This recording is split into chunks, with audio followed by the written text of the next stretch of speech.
Olá, eu sou Tereza Nogueira, mulher, mãe, delegada de polícia, mas isso tudo você já sabe. Sabe também que esse podcast é um espaço para mulheres que desejam estar mais antenadas sobre seus direitos, mas também para aquelas que desejam romper com relações tóxicas e até violentas. Portanto, sejam todos e todas muito bem-vindas ao podcast Chama a Delegada. No episódio de hoje, o Chama a Delegada recebe uma mulher que não é só voz. Ela é resistência, ela é luta, ela é a rainha do carnaval. Nena Queiroga é cantora, compositora, ativista social, coautora de um dos maiores hinos do carnaval pernambucano, Chuva de Sombrinhas, e madrinha de instituições que acolhem quem mais precisa. O frevo a consagrou, o povo a ama, mas hoje, aqui, nós vamos conversar com a mulher por trás da artista. Nena Queiroga, seja muito bem-vinda ao Chama Delegada. Que prazer ter você aqui. Obrigada, meu amor. Estou muito feliz. Eu sou sua fã, sua admiradora. Queria muito estar aqui. Estou muito feliz de estar aqui hoje conversando com vocês e para vocês, né? Minha gente, eu que sou fã dela e ouvi uma pessoa que para mim você é um ídolo, é para todas as mulheres pernambucanas, é um ícone, um baluarte da arte, da cultura pernambucana. Quem não te conhece, meu Deus, a gente tem que parar e pensar, não conhece Nena? Tem que conhecer, quem não conhece tem que conhecer, mas todo mundo conhece a mulher que você é, a pessoa, a cantora, e não podia faltar você aqui. Então, muito obrigada por ter você aqui, é um privilégio pra gente. Eu que agradeço. Mas então, vamos lá. Vamos. Pensando nisso, na mulher por trás da arte, da cultura, da música, como você se define? Quem é Nena Queiroga? Então, eu sempre falo que eu me defino como uma menina mulher, na verdade é uma menina que não cresce nunca, graças a Deus. Eu acho que eu estou sempre em busca desse caminho, né? Desse caminho de... Por isso que eu me chamo de artivista, né? Da artista e da transformadora social. Eu sou uma mulher sempre em busca de contribuir para que a gente tenha cada dia. Eu sei que a gente está nesse plano, talvez a gente nunca consiga um mundo realmente melhor para todos ainda, mas que a gente consiga dar passos, sabe, em busca disso. Eu acho que eu sou essa mulher que está sempre inquieta, sempre em busca de transformação, sempre em busca de trabalhar por essa transformação social, sempre em busca de contribuir para um mundo melhor através da arte. E assim me tornei essa artivista, que eu adoro esse nome. Ai, que lindo, a mistura da artista com a ativista social.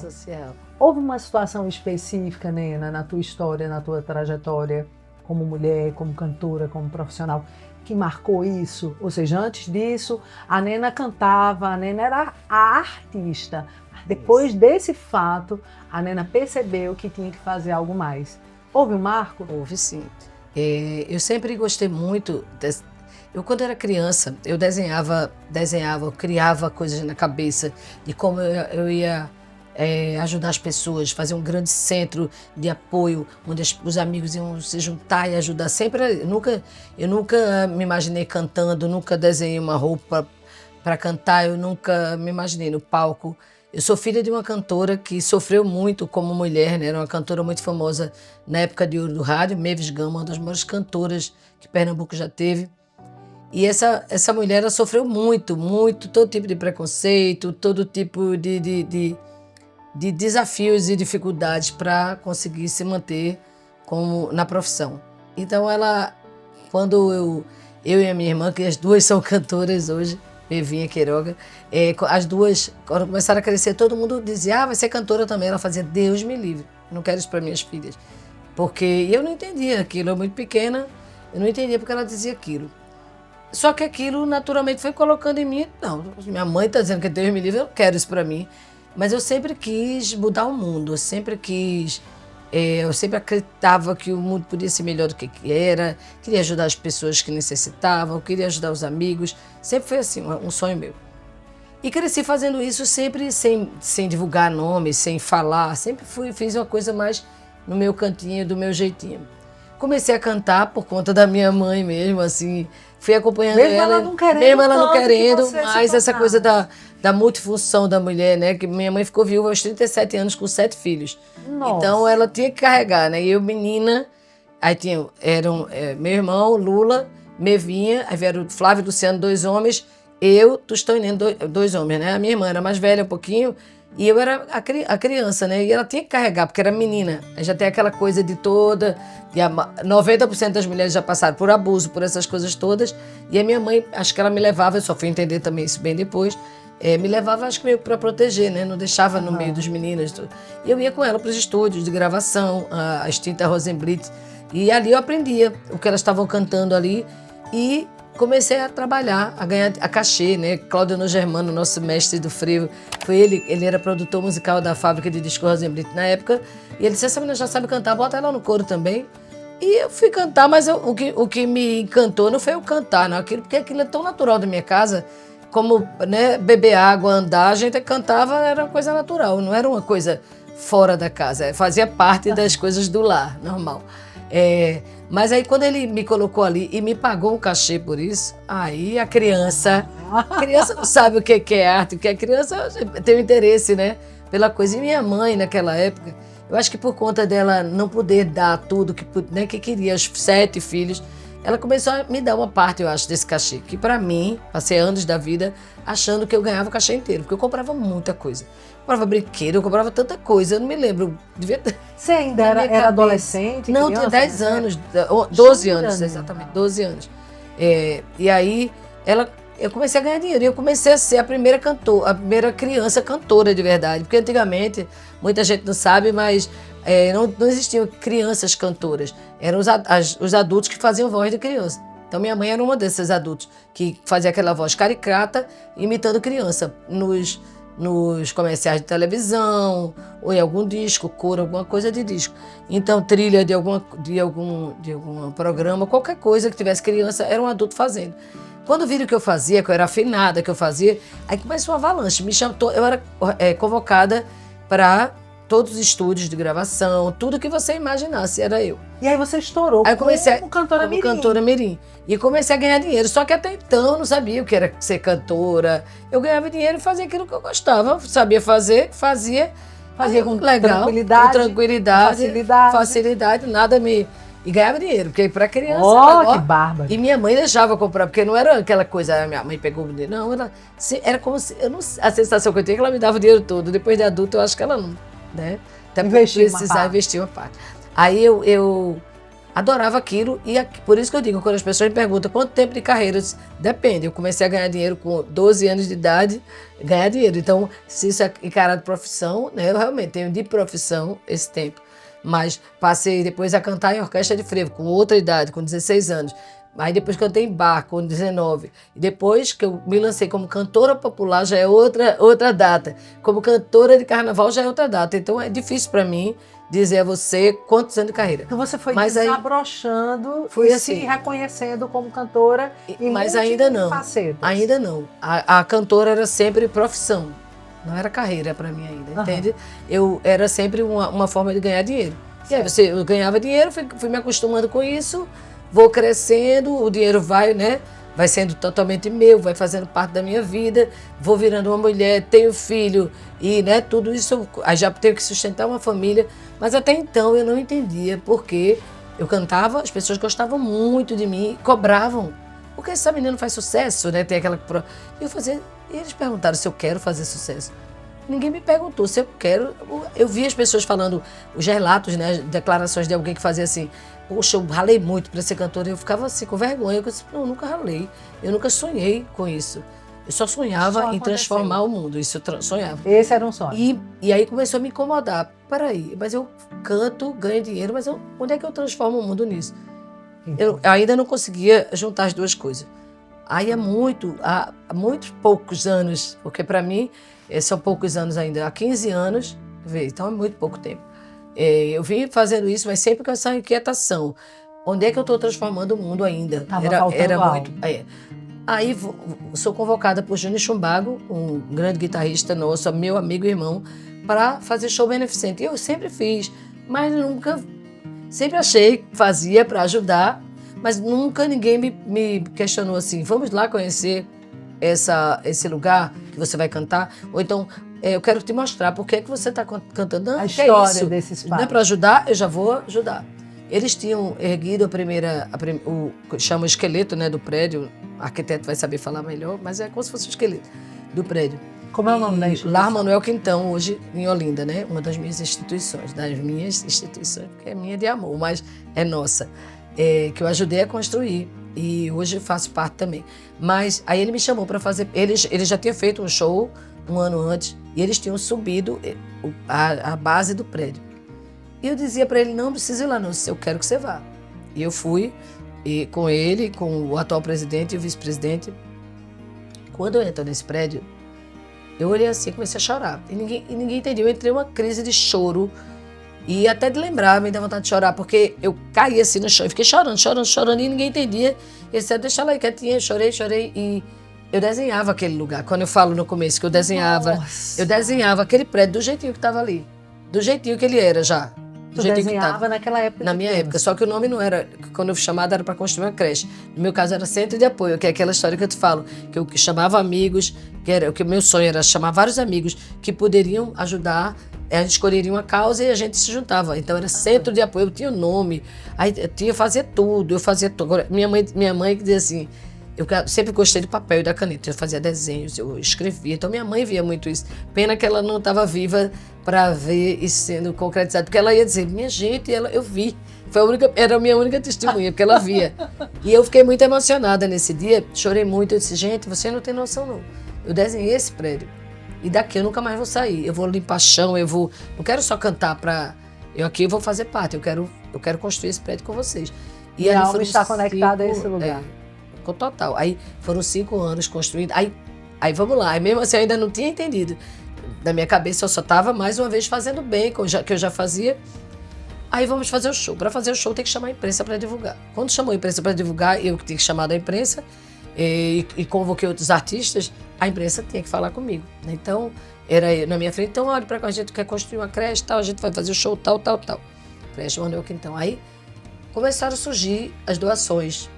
Aí o presidente ligava para mim e fazia, Nena, não para de chegar a doação, a creche de Nena, é para Nena Queiroga. Olha, a gente quer doar Nena Queiroga. Aí eu disse, nessa hora caiu a ficha. Aí falei tudo isso para poder explicar que nessa hora caiu a ficha de por que eu era artista. Eu olhei para Deus assim, eu disse, conversei com ele, eu disse assim, agora sim. Agora eu entendi por que você me fez artista. Porque como é que um artista que não quer ser famoso, um artista que não quer glamour, eu nunca gostei, até hoje é muito desafiador para mim viver a artista que eu sou no palco com um artista que tem que trabalhar, que tem que ter o glamour, que tem que ter a roupa, que tem que dar entrevista, que tem que fazer tudo isso. A parte do glamour, eu sou muito mais tímida, que muita gente não acredita. No palco não é o transe, porque ali eu estou fazendo, ali eu estou pensando no bem que eu estou fazendo às pessoas, na transformação que eu estou causando. Mas até então eu também não sabia. Quando ele me disse que as pessoas estavam procurando a creche para doar por causa do meu nome, Nena, é por causa de você, por causa de mim. Aí eu comecei a internalizar, eu disse, meu Deus. Então agora eu entendi porque você me fez artista. Pode me dar mais, agora pronto, agora eu vou. Pode me mandar tudo que você quiser de artista, que eu vou ser artista agora. Agora eu vou ser artista. Então, aí é mais um pedaço da minha carreira. Para mim, a minha carreira começa ali. Nesse dia. Começa exatamente nesse dia. Que coisa linda. Aí passei... Então, antes você ganhava pão, né? Era o seu Era uma profissão. Pão. Então, eu digo que eu tenho tantos anos de profissão e alguns anos de carreira. Ali eu disse, agora eu vou ser Nena Queiroga, porque Nena Queiroga precisa ficar mais forte para ter... Quanto mais prestígio ela tem, mais eu vou poder ajudar. Então aí eu comecei. Aí começava significado. Aí eu comecei aí eu não tinha mais vergonha de pedir as empresas, porque aí eu enchia, sou Nena Queiroga, então eu vou pedir as empresas, vou pedir aos amigos e fazia mais show e dava entrevista e falava nas minhas instituições. Quando perguntava o que você gostaria de responder, eu me pergunto qualquer coisa, mas não me deixe de falar sobre as minhas instituições. Então, quer dizer, no caso, antes primeiro era só ela. Como a gente passou 5 anos construindo, que quem puder conhecer o Lar Manuel Quintão em Olinda, vá conhecer, porque é um equipamento, não é nenhum lugarzinho pequeno, é um lugar imenso, é um pedaço de paraíso. Só que quando a gente terminou de construir, vieram todas as fiscalizações do mundo, né? Que todas as dificuldades, os desafios. Ah, mas não pode ter isso aqui porque vai ter criança. Nem tinha criança, mas era tanta burocracia, tanta coisa, tanta dificuldade que se não fosse Deus, acho que a gente tinha desistido. Mas éramos 5, né? 5, eu digo assim, porque era Henrique Mota, né? A esposa, Cláudia, era Odon e a esposa Sheila, o Júnior Schumbalg e a esposa Cláudia. Eram 6 e eu 7, que eu não tinha marido, até hoje não tenho, então, mas eu estava lá. Éramos 7 e a gente ia lá construir a casa. E aí, cada semana que a gente ia ver a construção, eu dizia para Deus, agora eu entendi, eu nunca quis ter minha casa própria. Porque eu queria uma casa que coubesse toda a gente, todas as pessoas. Então, como é que eu ia ter esse dinheiro? E agora, quando eu via se erguendo, ficando daquele tamanho, eu fazia, agora sim, agora eu tenho uma casa. Eu sei que eu tenho uma casa. E quando terminou isso, que não podia, aí começou o pessoal a me procurar para doar.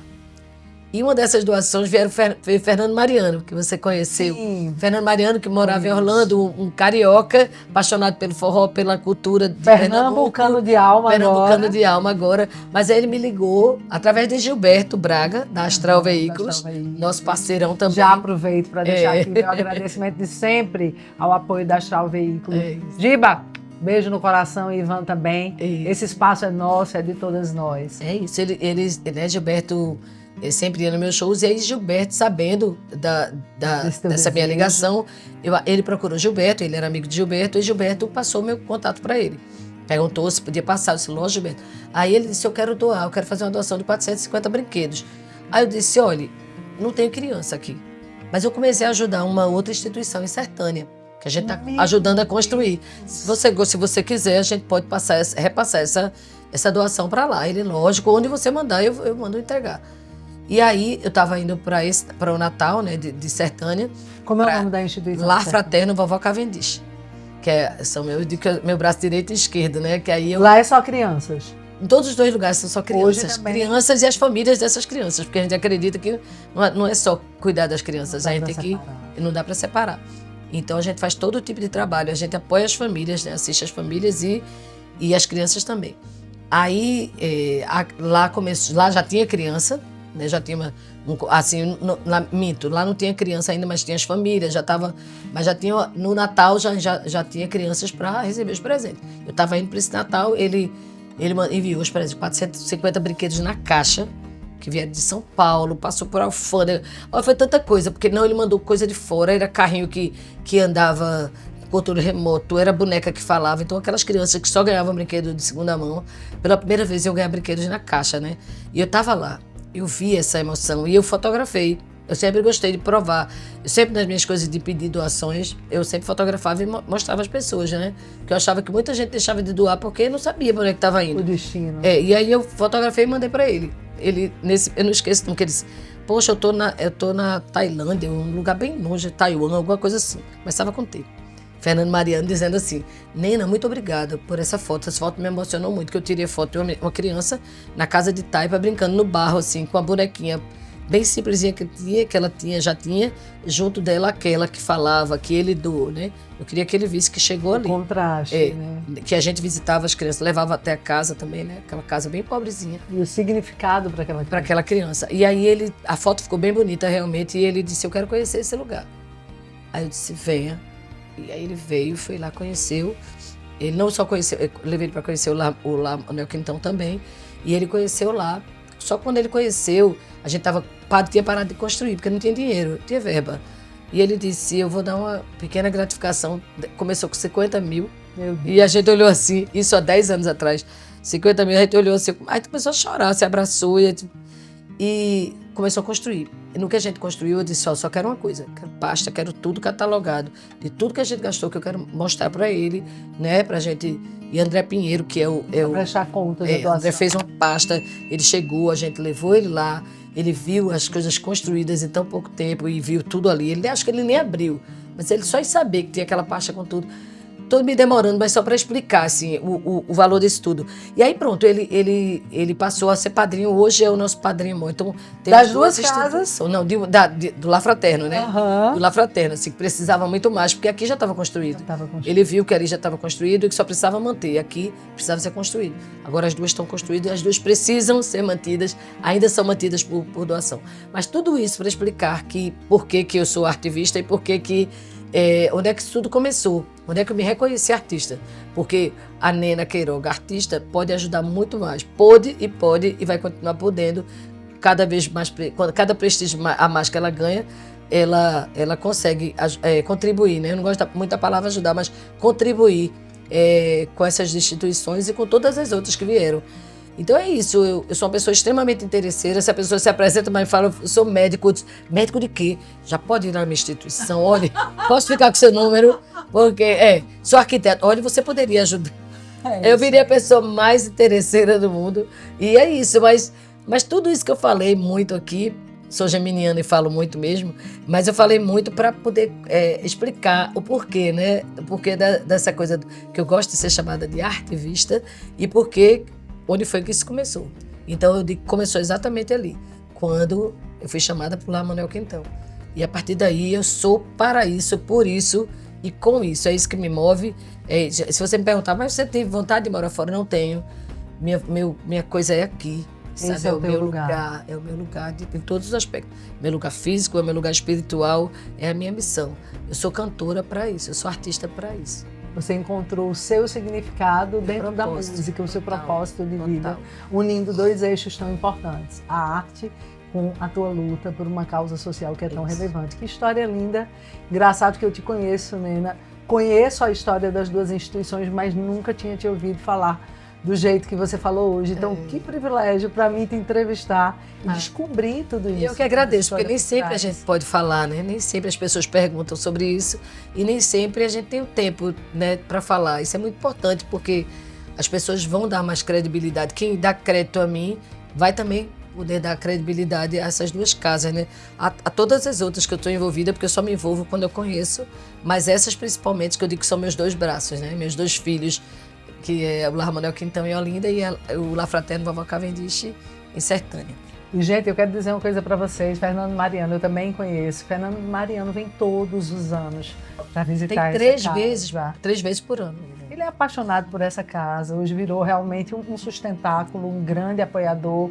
Então eu quero aproveitar essa fala de Nena e já deixar aqui um recado para o editor também. Coloca aqui as fotos das duas instituições, coloca também aqui o canal para doação. Obrigada. Tem um Pix para doação, Nena? Tem tudinho lá. Não sei se você sabe decorado para dizer. Não sei, porque é CNPJ, né? A gente faz questão que seja o CNPJ, então, mas aí é fácil. A gente coloca aqui embaixo, tá? A fotografia. Eu agradeço muito. Isso, das duas instituições, a rede social, se tiver, o número do Pix para doação. Vocês conhecem aqui, nesse momento, uma pessoa, eu posso dizer, uma das artistas mais sérias, mais éticas e que entregam mais do seu conteúdo de alma, é essa mulher aqui. Então, eu tenho certeza que esse dinheiro vai ser muito bem investido. Então, se você pode, ajude sim. Editor, esquece não, bota aqui embaixo. E uma coisa, sabe, que eu sempre digo, às vezes... Quem pode ajudar com dinheiro é maravilhoso, porque o dinheiro faz com que a gente... A mola é a mola mestra, né? Para uma máquina que é continuar. Só que quem não tem dinheiro para ajudar, pode ajudar seguindo, pode ajudar multiplicando, passando para outras pessoas, falando sobre isso, conhecendo, indo lá conhecer, indo ser voluntário, pode. E é isso, porque às vezes... Você não pode, mas você conhece uma pessoa que pode, né? Eu sempre digo isso. Então, todo mundo hoje tem um celular e é de graça seguir. Então, vamos lá seguir e vamos lá multiplicar o trabalho dessas casas. E vamos lá ser ponte, porque às vezes a gente só precisa ser ponte e apresentar alguém, como Gilberto Braga foi. Isso. Foi para você, foi uma ponte para trazer uma pessoa que exatamente. Encontrou um significado também dentro dessas instituições e está desempenhando um papel importante. Ver como é bom ser ponte, né? É isso. E agora eu estou sendo ponte. Para divulgar esses espaços e poder congregar pessoas e conclamar para a gente ajudar mais o mundo a ser um lugar melhor para as nossas crianças, né? Para as nossas famílias. Parabéns pelo trabalho, Nena. Obrigada. Mas eu quero aproveitar essa história linda para a gente voltar ali para um conteúdo inicial, quando você falou de sua mãe. Engraçado, eu sei que você tem irmãos na música, Lula Quiroga, assim, você tem a Mevinha, gente na música que é do teu sangue, o que eu não conhecia era a história com tua mãe. A sua mãe não está mais viva, né? Mas de que forma você poderia dizer que sua mãe contribuiu para você ser a pessoa que você é hoje? A todas as formas, né? Mas assim, eu acho que minha mãe era uma pessoa muito interessante, porque ela é bem diferente de mim. Muito diferente, muito. Acho que minha filha tem muito mais da minha mãe, minha filha Ilana, ela tem muito mais da minha mãe do que eu tenho. Costumo dizer isso para todo mundo. Inclusive no disco dela tem uma música que ela dedica, né, que chama Voinha, que ela fala muito dessa. Elas têm uma ligação muito grande e ela é muito mais parecida. Eu sou muito mais parecida com meu pai, mas minha mãe, o que ela mais o que acho que me transformou era isso, assim, era essa coisa que eu não sabia. Eu fui ter consciência disso depois que eu conheci mulheres como você, que eu já te disse em off, né? Quando eu conheci Isabela de Roldão, para mim é uma das mulheres mais incríveis. Acho que foi a primeira mulher que me acordou. Assim como Júnior Chubago, quando me convidou para o La Manuel Quintão, Isabela de Roldão era minha amiga e através dela eu passei a ter essa percepção do que era minha mãe, que até então era só minha mãe, né? Uhum. Ela era cantora, que eu achava linda ela cantando, mas eu não percebia tudo que ela passou como mulher, eu não percebia ela como mulher, tudo. Então, Isabela, e depois de alguns anos da nossa amizade, ela se tornou vereadora, se tornou vice-prefeita, hoje é secretária do Trabalho, já foi secretária de Habitação, já foi um monte de coisa, mas ela foi uma das mulheres que mais me influenciaram, que mais me sacudiram, fizeram enxergar, naturalmente, na nossa convivência, pela própria postura dela. Ela já era, sempre foi assim, eu sempre digo a todo mundo, ela já era assim. E minha mãe, eu passei a ver como era minha mãe, ela era o tempo todo esse exemplo, essa mulher que hoje, quando eu me tornei essa mulher mais ativista, quando eu me tornei essa mulher que trabalha mais, que é mais concentrada no trabalho de enfrentamento, né, à violência contra a mulher, a favor do empoderamento feminino, essas coisas, minha mãe, eu acho que ela já fazia isso sem saber. Então eu acho que o que ela me transformou, o que ela me deu, mesmo sem eu saber na época... A maior herança. A maior herança dela, eu acho que é isso, sabe? A mulher que ela foi, ela fez tudo isso e queria eu que ela estivesse aqui agora, que eu acho que ela ia ser... Ela está comigo de mãos dadas, porque ela fez tudo isso sem ter essa consciência. Eu acredito que ela não tinha essa consciência, porque ela nunca me passou assim. Muito pelo contrário. Ela era a mulher que sofreu e teve medo. Ela quis te proteger de alguma forma. Ela teve medo, ela teve dor, ela teve tudo. Mesmo assim, ela foi, venceu, viveu, venceu. Só que ela não tinha consciência do que ela tinha passado, sabe? Uhum. Não estou sabendo explicar com palavras, mas...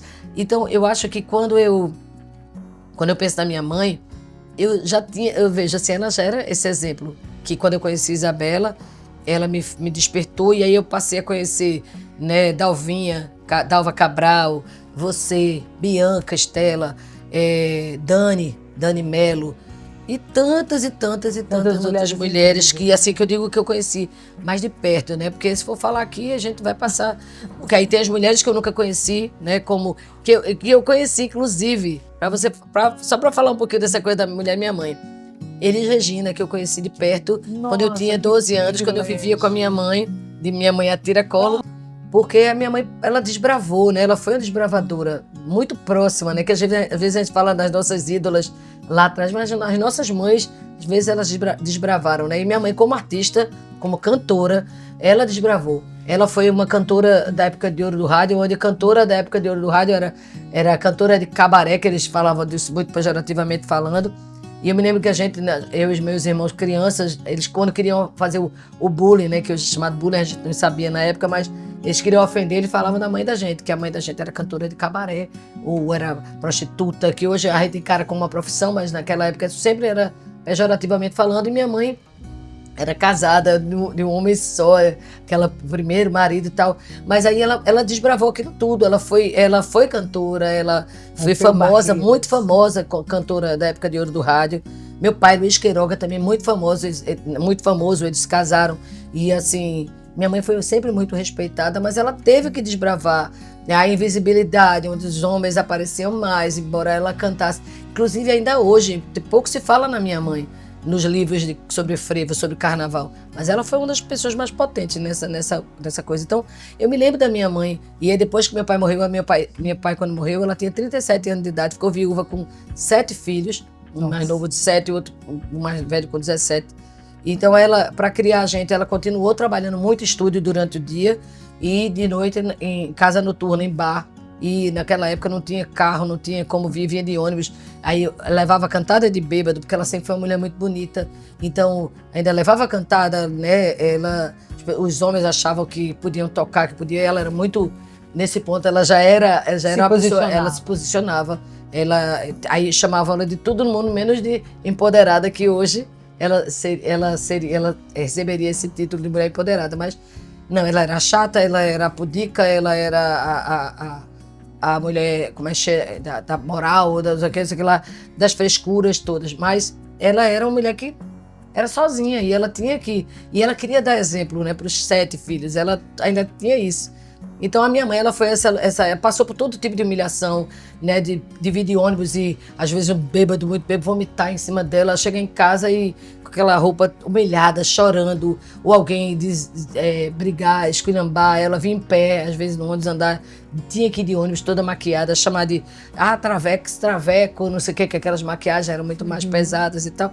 Todo tipo de coisa a minha mãe passou, né?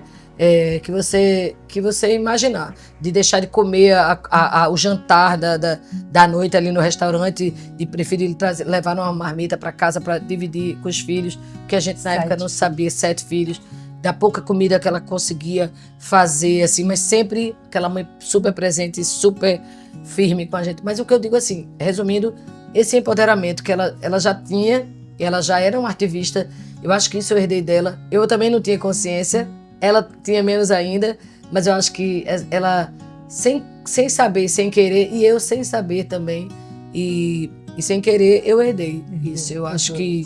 E as mulheres que vieram depois dela me ajudaram a enxergar, né? Inclusive a minha terapeuta. As minhas terapeutas.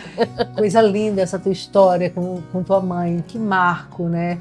Quanto significado ela trouxe para a tua vida, ainda que naquela época ela não se chamasse de empoderada, ela não tivesse essa consciência, ela venceu preconceitos, rompeu barreiras e através do exemplo você seguiu o mesmo caminho, Nena.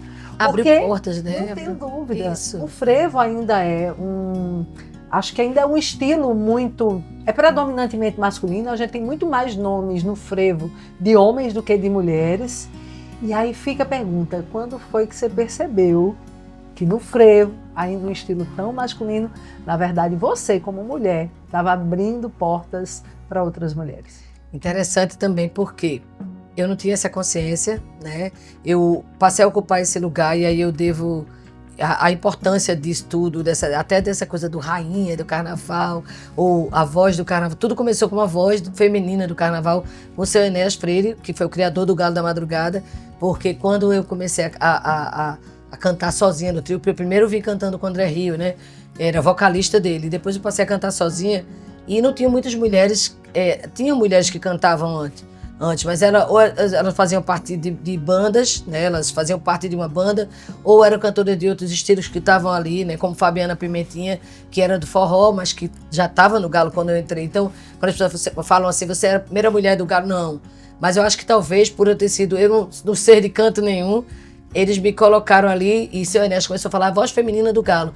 E anos depois, quando Ivete Sangalo me convidou para cantar no show dela, e ela disse, ela é rainha do frevo. Porque não tinha nenhuma mulher mais nesse lugar. Porque tinha sido minha mãe, Neves Gama, Doris, Sandra e tantas outras cantoras, mas não tinha mais nenhuma mulher expressiva nesse lugar. Mas aí, eu mesmo assim, eu ainda estava... legal, né? Tá certo. Aquela mesma história do começo. Eu fazia aquilo, legal. Eu sou uma mulher, legal. Eu não tinha noção ainda da importância. Do tamanho, da repercussão disso. A ficha caiu quando eu fui, através do prefeito Geraldo Júlio, na época, me homenageou, né? Eu fui uma das homenageadas do carnaval, lá de J. Miquiles. Nós fomos os homenageados do carnaval. naquele momento que era surpresa, você chegava na prefeitura, ele me convidava para conversar outra coisa, e lá ele dizia. Naquele momento, eu me agarrei à primeira-dama, Cristina Mello, me lembro que eu chorei muito, e aí ele fez, enquanto você está chorando, eu vou falar com o Miquiles. Aí ficava falando com o Miquiles e eu dizia para a Cristina, por que eu? Ainda tem André Rio, que eu comecei cantando com o André Rio, como é que ele ainda não foi homenageado? E eu vou ser agora. Por que eu, sendo marrom brasileiro, não foi homenageado ainda? Tem tantos, aí eu, por que eu? Aí naquilo, na hora veio minha mãe, bem forte assim, e eu chorando. E na hora veio assim, Nena, é a hora de você falar sobre sua mãe, é a hora de você falar sobre as mulheres no frevo. Aí foi ali que caiu essa ficha mesmo. E aí meu irmão, Lula Queiroga, um gênio, disse assim, Nena, não aceita ser homenageada não, que isso é coisa de homem. Você é mulher, então aceite ser mulherageada. Aí eu lancei isso, né? Aí com o prefeito, quando ele disse, assim, agora temos homenageados, prefeito, não quero ser homenageada não. Ele, como assim? Eu disse, eu sou uma mulher, então eu quero ser mulherageada. Né? Aí, genial, esse foi Lula Queiroga que criou. E muita gente até hoje faz, né? A mulherageada, Nena Queiroga, a mulherageada do carnaval. Quando caiu essa ficha, veio tudo. Aí veio a dar visibilidade às mulheres. Voltar a falar da minha mãe, que foi quem realmente, a primeira mulher que eu vi, ela era muito famosa, os frevos dela, né, minha mãe hoje teria 80 e poucos anos, então as mulheres, as pessoas que têm 80 e poucos anos, que curtiam o carnaval daquela época, todas conheciam as músicas da minha mãe, eram muito famosas, ela era muito famosa. Então, eu pude chamar, e tanto que no meu show de homenagem, eu botei ela naquele telão, naquele Marco Zero inteiro. Chamei minha irmã, minha Vinha Queiroga, minha filha Ilana Queiroga. Nós três cantamos o sucesso dela, Tá Faltando Alguém.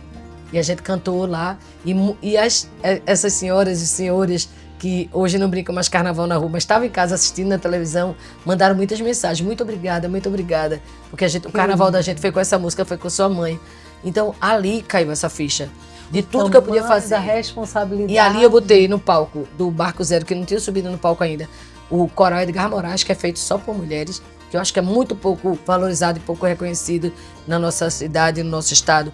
A orquestra 100% mulher, que hoje nós temos três, acho que tem só mulheres também. Tem várias orquestras, mas só de mulheres tocando frevo.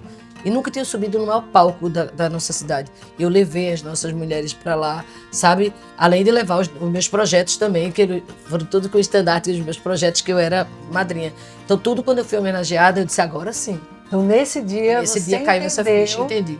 O tamanho da sua responsabilidade, que você estava abrindo porta para outras tantas mulheres, como sua mãe abriu porta para você. A minha importância como a mulher no frevo.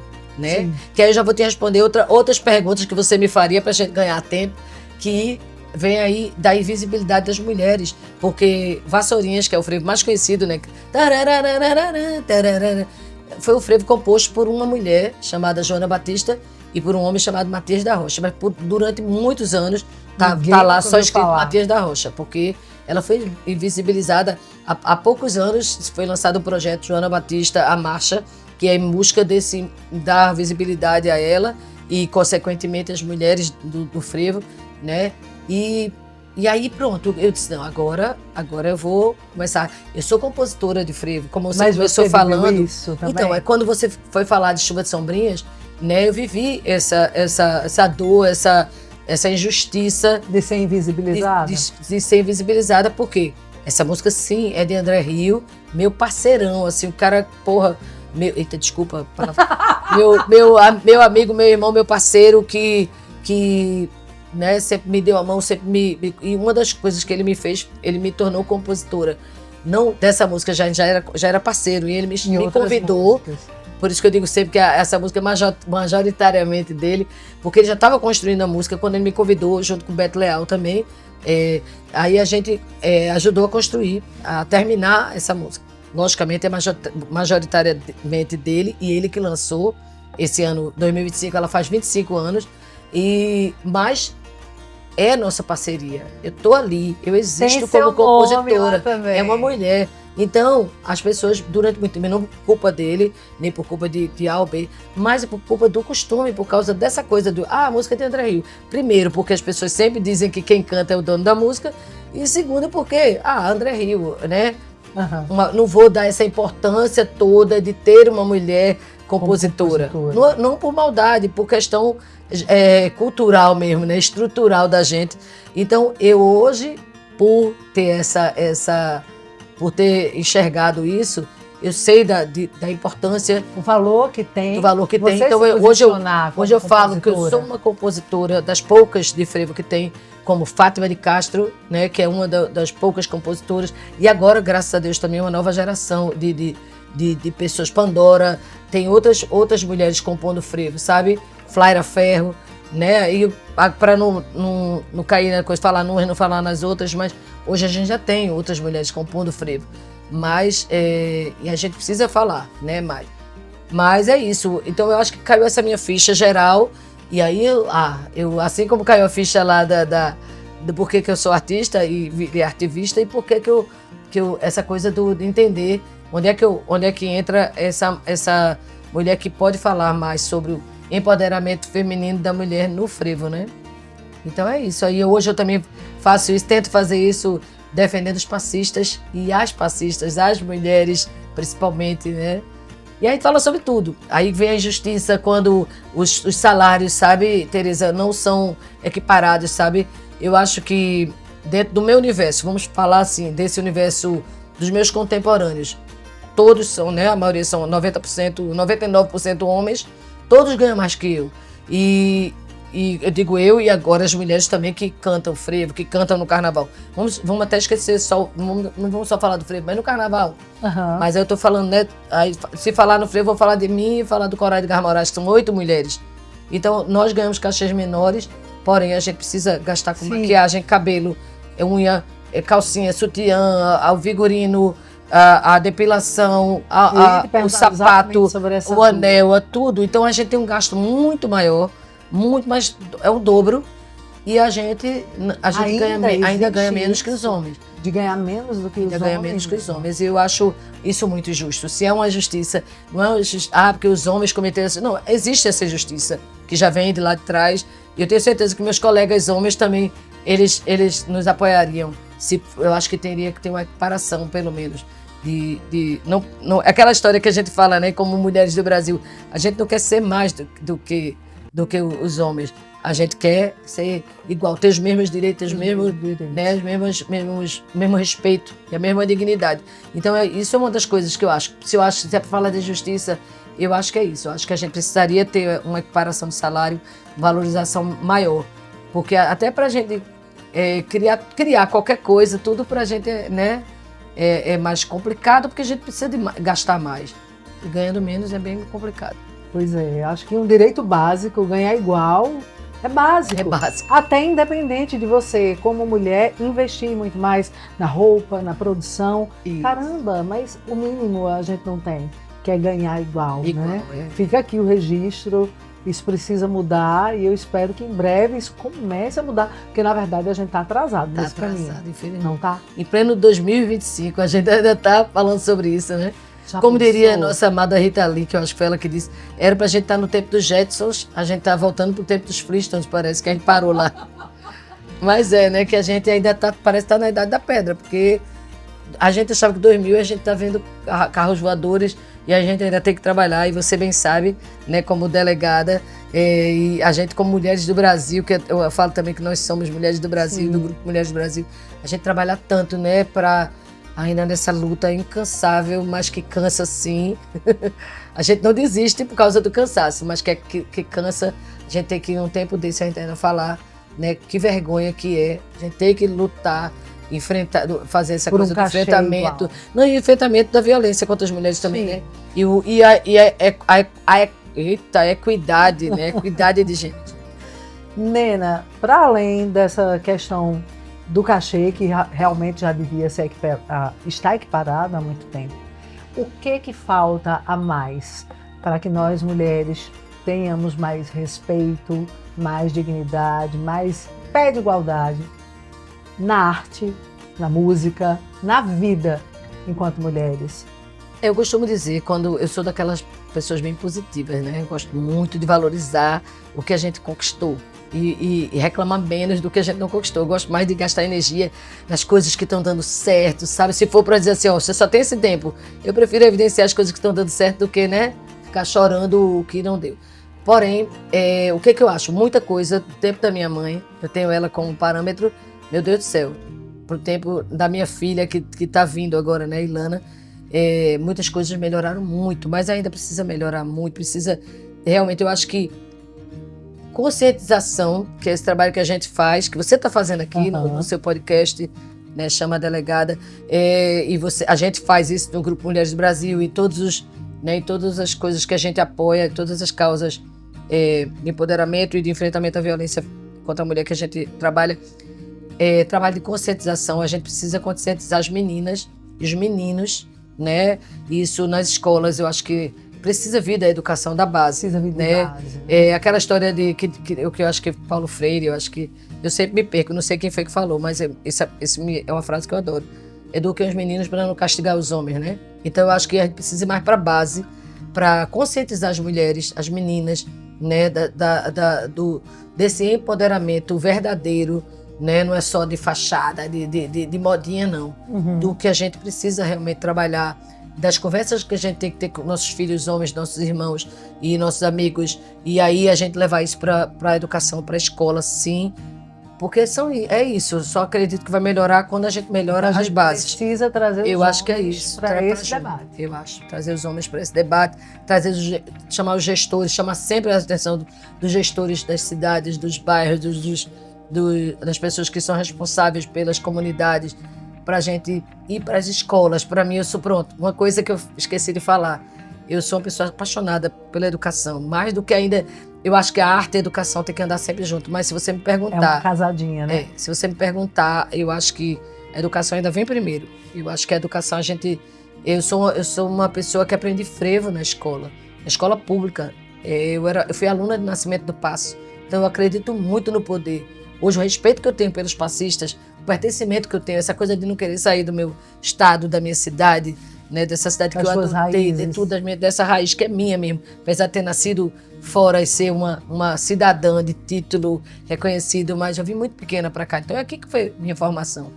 Então, quando eu fui na escola pública, eu tinha aula de frevo com o Nascimento do Paço, que foi um grande mestre. Tenho orgulho de falar sobre isso. E hoje eu sou uma defensora dos passistas, porque o passo, que é a dança do frevo, veio antes da música cantada, e antes da música tocada e antes da música cantada, porque foi ele que chamou a atenção. Quando se falou a primeira vez, né, em 1909, a palavra frevo, foi porque viram os capoeiristas ali na frente a dança. E eu acho que é pouco valorizado. Então, aí quando eu falo isso tudo a gente tem que estar na base, na educação. Assim trazer para a escola. Assim como o respeito, a igualdade, sabe? O respeito às mulheres, o ir e vir, que é a única coisa que eu invejo de outros países, é o ir e vir. Você poder andar, você não precisa dizer para sua filha, como eu tive que dizer várias vezes para minha, não vai com essa calça de ginástica, bota uma blusa por cima. Não vai sozinha. Uma das coisas que mais me doeram na vida foi ter que colocar maldade na minha filha, porque eu sofri abuso. Então eu não queria que ela tivesse sofrido. Então a gente falar mais sobre isso abertamente, falar que isso realmente acontece, que aconteceu com a gente. As mulheres terem mais coragem de falar sobre isso. Eu acho que é isso, Tereza, que pode melhorar. Mais campanhas, e não só aquela campanha na época do carnaval, não, tatuar, é tudo lindo, maravilhoso. Mas se ficar só ali, não adianta. Tem que ser diariamente, tem que ser na escola, tem que vir da escola, tem que chegar lá pequenininho. E tem que ser vivido em casa também, através do exemplo dos casais. Essa igualdade também precisa estar em casa. Total, é isso. Porque aí tudo isso, nós artistas como mulheres, que a gente tem ainda mais essa responsabilidade, né? De tantas outras coisas, e nós mulheres ainda acumulamos mais essa, né? De ainda ter que ser essa referência também para outras mulheres, para dar coragem. Isso também eu aprendi há muito pouco tempo. Então, quando eu falei... coragem de ser referência para outras mulheres. Quando eu falei a primeira vez que eu sofri abuso, num papo normal, assim, de mulheres, elas me agradeceram, porque elas nem imaginam, você é uma mulher pública poder falar isso, então outras mulheres vão ter coragem. Né? Quando eu falo de etarismo, que eu sofri etarismo... Ia te perguntar, era a próxima pergunta sobre etarismo. Você viveu isso na pele?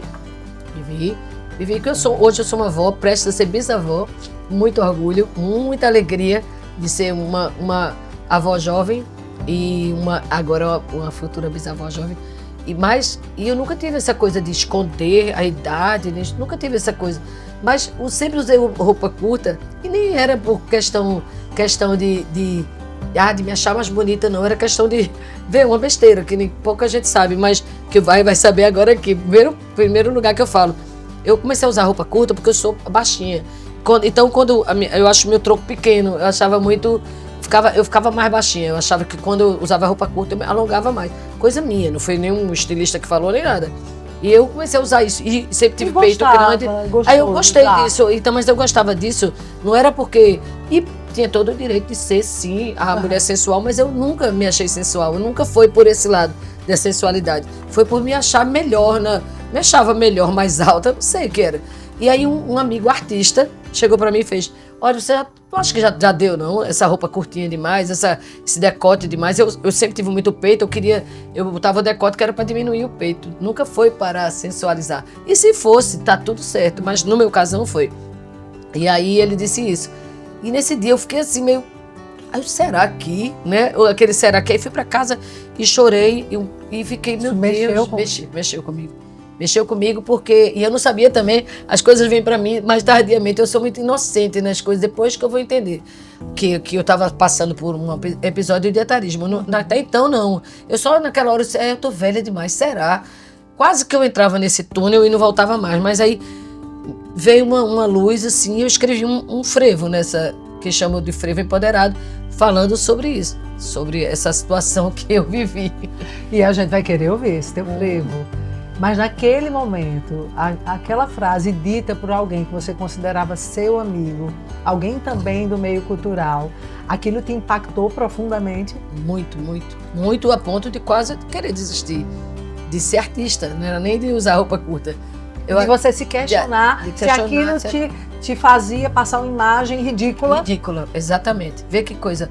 E como eu não tinha essa conscientização, né, desse empoderamento feminino, que eu ainda estava nessa de conhecer mulheres, né, dessas mulheres incríveis que cada uma, eu acho que eu sou um pedacinho de cada uma que foi me dizendo coisas, eu disse, poxa, aí eu levantei, essas mulheres, é como se fosse cada uma foi ali, apertou aquela bombinha e eu fui me erguendo.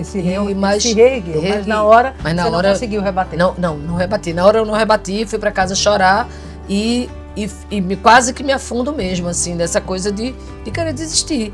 De dizer, poxa, e veja, foi muito mais profundo, né? Eu não ia desistir de botar uma roupa, eu ia desistir de tudo, porque eu achava que eu estava velha e eu estava ridícula e estava tudo que hoje eu diria para qualquer pessoa, pelo amor de Deus, não vai falar. Mas não vai fazer isso que eu pensei em fazer. Exatamente, mas porque hoje eu ganhei essa consciência, mas eu não tinha essa consciência. E aí foi quando eu escrevi esse frevo, que até então eu coloquei depois o nome de frevo empoderado, mas até então nem eu sabia que ele era um frevo empoderado. Eu escrevi como se fosse uma coisa que... Uma reação, uma resposta à dor que você viveu.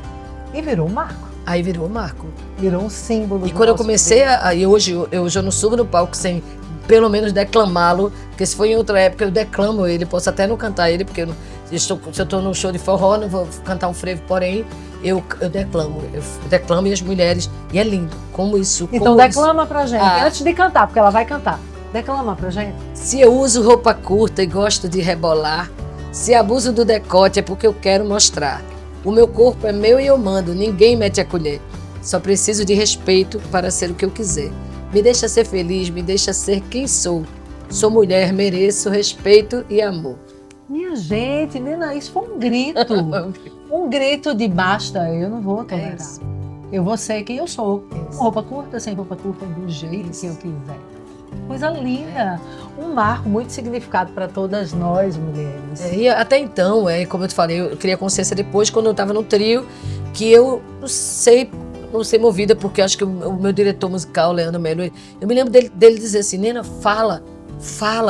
Aí eu falei, porque eu achava que eu não achava que isso era uma coisa muito minha. Quando eu falei, que eu vi que as mulheres aplaudiram, gritaram, eu disse, caramba, é de todo mundo isso. Aí coloquei o nome de Frevo Empoderado e pedi para Michele Melo gravar, porque era homenagem da Madrugada das Mulheres. Michele gravou, mas assim, o arranjo ficou muito, não estava o arranjo do jeito que eu queria, e eu regravei. Um arranjo que até eu pedi ao maestro, mas ficou muito lento demais. Eu queria uma coisa mais enérgica, e depois eu regravei. E comecei a cantar, e fiz um clipe, e convidei mulheres, sabe, de todas as idades, mulheres mulheres com deficiência, mulheres com síndrome de Down, mulheres com mulheres trans, mulheres afro, pretas, mulheres brancas, mulheres altas, mulheres magras, mulheres gordas, mulheres, sabe? Todo tipo de mulher assim, que eu conheci, eu saí chamando para fazer e fiz com um grande decote e minha roupa lá embaixo. E uma roupa curta, empoderada. grande decote e uma roupa curta. E aí isso passou a ser onde eu chego, eu canto e declamo e canto às vezes, e a quantidade de mulheres e, para minha surpresa, muitos homens também. Maridos assim, aqueles maridos parceiros que a gente é isso, gente, que eu queria. Eu sempre também nos meus palcos eu deixo isso claro, que homem de verdade, ele é parceiro de mulher. Cabra safado é quem assedia, cabra safado é quem faz isso, é cabra safado, quem pratica violência, que abusa, que bate, que coloca pra baixo, né, que é abusivo, que é tudo, isso é gente doente e cabra safado. E mal resolvida. Qualquer coisa, mas um homem, ele é o gênero, que a gente fala assim, o homem, né, essa coisa do homem cabra macho, não, o gênero masculino. Ele é o parceiro, se a gente busca igualdade, a gente não busca ser melhor, nem ele ser pior, nem a gente busca parceria. E eu sempre digo nos palcos, eu digo, os homens aqui presentes, que estão aqui, tenho certeza que são parceiros. Então, alguns homens, e eu digo, muito obrigado, porque minha mulher, ela se veste assim, meus amigos ficam tirando onda, e você falando ali como cantora, aí todo mundo respeita. Aí eu, poxa, é isso, né? É mais um ofício, né? Mais uma... Como é bom poder inspirar outras né? mulheres. E dar voz para elas, né? Para tantas mulheres invisíveis. Me deixa muito feliz. Isso que dá sentido a ser artista e é isso que me faz gostar tanto do título artivista. E é isso que faz todo mundo gostar ainda mais de você. Viu, Nena? Eu quero te pedir, gente, a gente tá indo pro final, né? Meu Deus. A gente tá indo pro fim, com a rainha do carnaval. E aí eu não posso deixar de pedir uma coisa que eu sempre peço, porque nessa hora a gente se conecta profundamente com as nossas mulheres. Então eu quero que você olhe para cá e deixe uma mensagem do fundo do seu coração para todas as mulheres, para aquelas que estão querendo se tornar artistas, né? Viver da cultura, viver da música e de repente vivem o medo, ou para qualquer mulher que queira fazer qualquer coisa e ainda se sinta tolhida, castrada, invisibilizada. Primeiro, dizer que nenhuma mulher está sozinha, ela precisa entender só isso. Se eu pudesse dizer uma frase, você não está sozinha, né? Nunca está sozinha. Sempre tem uma história de alguma outra mulher que vai te deixar mais forte. Então, escute outras mulheres. Mas eu acho que eu queria cantar para as mulheres, né? Talvez essa é a minha música. Se eu uso roupa curta e gosto de rebolar, se abuso do decote é porque eu quero mostrar. O meu corpo é meu e eu mando, ninguém mete a colher. Só preciso de respeito para ser o que eu quiser. Me deixa ser feliz, me deixa ser quem sou. Sou mulher, mereço respeito e amor. Me deixa ser feliz, me deixa ser quem sou. Sou mulher, mereço respeito e amor.